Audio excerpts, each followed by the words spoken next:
আমার বউ আমার সাথে খুব খারাপ ব্যবহার করে, তুই তুকারি করে, বাসায় চিল্লাচিল্লি করে, এতে আমার খুব কষ্ট হয়।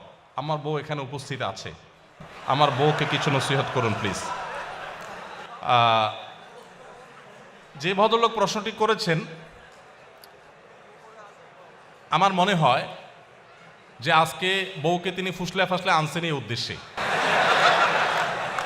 যাতে করে উনি ওনার দায়িত্বটা, ওনার কাজটা আমার হাতে তুলে দিলেন যে আমার স্ত্রীকে আপনি একটু নসিহত করে দেন। আমি এই জন্য বলি, এই প্রশ্নগুলো তো শুধু প্রশ্ন না, এগুলো কোনোটি আছে, এগুলো এক একটা আলপিন।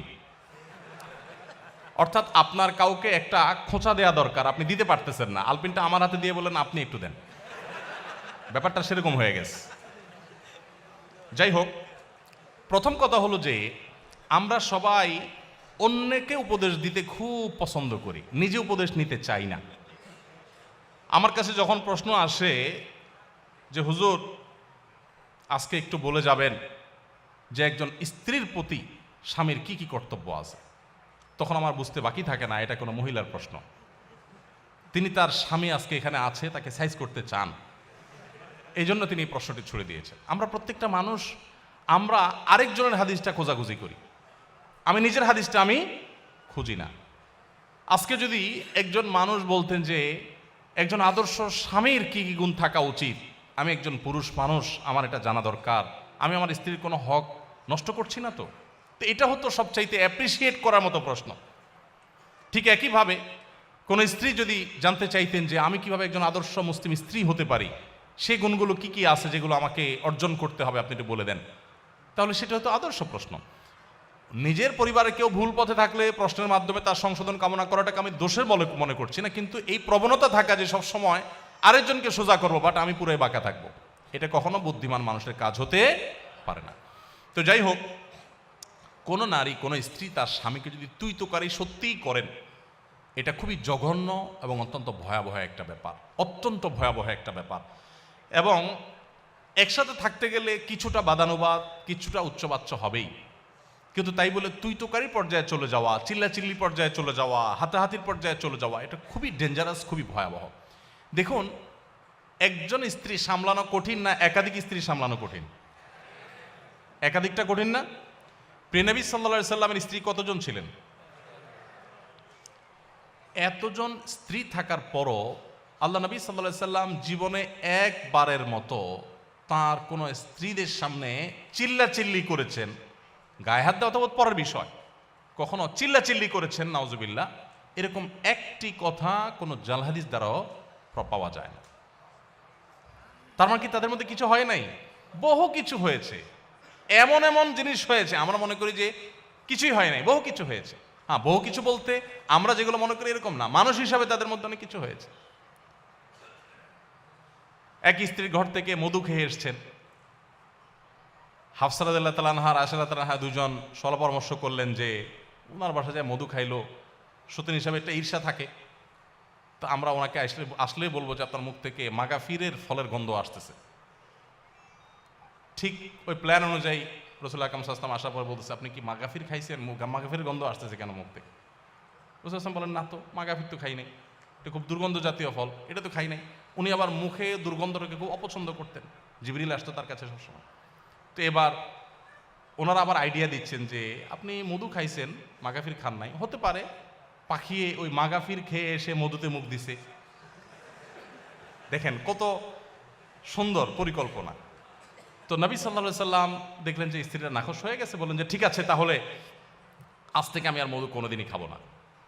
আল্লাহ তাআলা অবশ্য পরে আয়াত নাজিল করে সব ফাঁস করে দিয়েছেন, এগুলো আমরা জানলাম কিভাবে, আল্লাহ তাআলা আয়াত নাজিল করে দিয়েছেন, বলে না, স্ত্রীকে খুশি করার জন্য আপনি একটা হালাল জিনিস জীবনও খাবেন না, এই শপথ কেন করতে যাবেন? আল্লাহ তাআলা নবী সাল্লাল্লাহু আলাইহি সাল্লামকে নসিহা করেছেন। তাহলে দাম্পত্য জীবন নবী সাল্লাল্লাহু আলাইহি সাল্লামের স্ত্রীদের এরকম বিষয় আসলে ছিল, কিন্তু নবী সাল্লাল্লাহু আলাইহি সাল্লাম কখনো রাগ করেন নাই।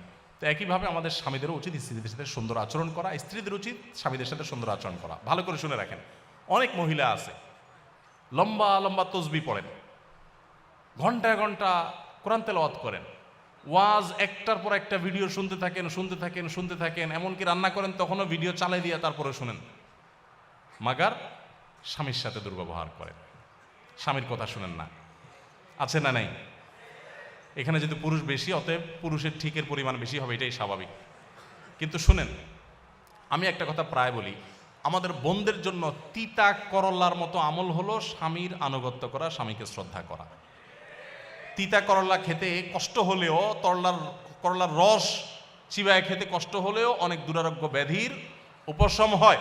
ঠিক একইভাবে আপনি যদি জান্নাত পেতে চান, আপনার স্বামীর অনেক কিছু অপছন্দনীয় হলেও যতক্ষণ পর্যন্ত সে আপনাকে কোরআন হাদিস বিরোধী কিছু করতে না বলবে, ততক্ষণ পর্যন্ত তাকে মেনে চলা, শ্রদ্ধা করা, এটা আপনার কর্তব্যের অংশ। স্বামী তো পরের কথা, যে কোনো বয়সে বড় মানুষকেই তো শ্রদ্ধা করতে হয়, না হলে তো নবী সাল্লাল্লাহু আলাইহি ওয়াসাল্লামের উম্মতি থাকতে পারে না সে। আমি এরকম বহু মহিলার কথা জানি যে শুধু বোরকা পরেন না, হাত পোজা পামোজা মেনটেন করেন, তাহাজ্জুদও পড়েন, জিকির আজকার করেন, তেলাওয়াত করেন, ওয়াজ শুধু শুনেন না, ওয়াজ মানুষকে করেনও, মাগার ওনার স্বামীর প্রতি তিনি দায়িত্বশীল স্ত্রী না। কখনো এই মা নারী আল্লাহর কাছে প্রিয় বান্দী হতে পারবে না। ইসলাম যে সুন্দর একটা পরিবার ব্যবস্থাপনা আমাদের দিয়েছে, এটার মূল মন্ত্রটা এখানে যে স্বামীকে তার স্ত্রীর প্রতি সর্বোচ্চ সদ্ব্যবহার করার নির্দেশ করা হয়েছে, আবার স্ত্রীকে স্বামীর প্রতি রেসপেক্ট করতে বলা হয়েছে। সবাই যার যার জায়গায় সর্বোচ্চ ভালো হওয়ার চেষ্টা করবে। এবং স্বামীদের ব্যাপারে নবী সাল্লাল্লাহু আলাইহি ওয়াসাল্লাম কত বড় কথা বলেছেন যে তোমাদের ভিতরে সবচাইতে উত্তম মানুষ সে যে তার ফ্যামিলির কাছে, স্ত্রীর কাছে ভালো। এবং নবীজি কত বড় মানে উচ্চ পর্যায়ের সদাচরণ তার ছিল যে তিনি বলছেন ওয়ানা খায়রুকুম লি আহলি, স্ত্রীর কাছে ভালো থাকার ক্ষেত্রে তোমাদের যে কারোর চাইতে আমি আমার পরিবার স্ত্রীদের কাছে আমি ভালো। এতজন স্ত্রীর কাছে ভালো থাকা সহজ কাজ না কঠিন কাজ? কি পরিমাণ ধৈর্যের পাহাড় হলে এটা সম্ভব? অতএব স্বামী স্ত্রী উভয়ের প্রতি দায়িত্বশীল হওয়া উচিত। বিশেষ করে মা বোনরা তথাকথিত বরবাদ হয়ে যাবে। আল্লাহকে সন্তুষ্ট করবার জন্য নিজের কাছে ভালো না লাগলেও দাঁত খিচে সবর করে হলেও নিজের স্বামীকে শ্রদ্ধা করতে শিখুন।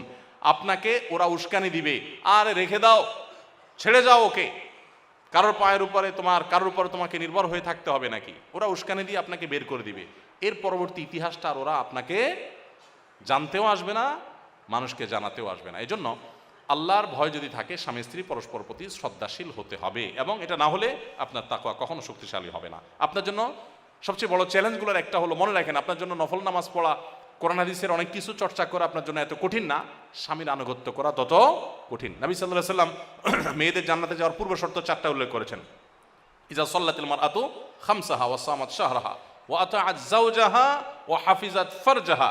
5 ওয়াক্ত নামাজ যখন নারীরা ঠিকমতো পড়বে, রমজান রোজাগুলো যখন ঠিকঠাক মতো রাখবে, এবং স্বামীর আনুগত্য, কথা মেনে চলবে, এবং নিজের ইজ্জত সম্ভ্রমকে হেফাজত করবে, এই 4টা কাজ যদি ঠিকমতো করে, সোশ্যাল মিডিয়াতে অ্যাক্টিভিটিসের মাধ্যমে বেপর্দা করে না, বাইরে বেপর্দা হয়ে যায় না, অন্য মানুষদের সাথে যোগাযোগ করে না, স্বামীর অন্যায় নির্দেশ যতক্ষণ না হয় ততক্ষণ পর্যন্ত তার আনুগত্য করে চলে, এগুলো যদি হয় তাহলে সেই ব্যক্তির জন্য জান্নাত অনেক সহজ। আমাদের মা বোনদেরকে আল্লাহ তাআলা আমলটা কঠিন হলেও করার তৌফিক দান করুন।